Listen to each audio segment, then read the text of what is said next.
అంతే. మీరు already hype పెంచేస్తున్నారు ఇప్పటి నుంచే. పెంచాలి అది.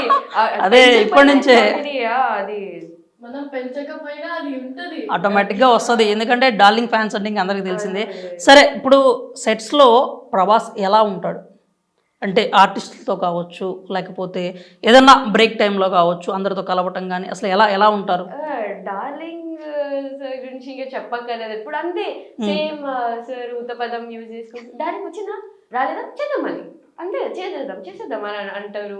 అండ్ చాలా క్రికెట్ కానీ జోక్స్ కానీ అంటే కొంచెం ఇంట్రోవర్టిస్ట్ టైప్ షై కానీ ఎక్కడైతే ఓపెన్ అవ్వాలో ఓపెన్ వెళ్ళగానే సార్ గుడ్ మార్నింగ్ అని అనడం కానివ్వచ్చు. అంటే చిన్న ఆర్టిస్టులు పెద్ద ఆర్టిస్టులు అనేవి ఉండదు, అందరితో కూడా జోవెల్ గా ఉంటారు. అండ్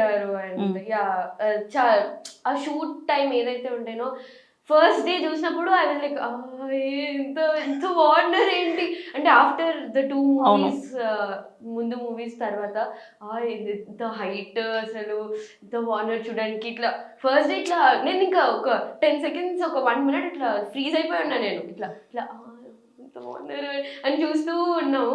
దాని తర్వాత షూట్ సీన్స్ ఏదైనా రాకపోయినా రాలేదా చేసేద్దాం మళ్ళీ చేసేద్దాం ఏముంది చేసేద్దాం అన్నట్టు.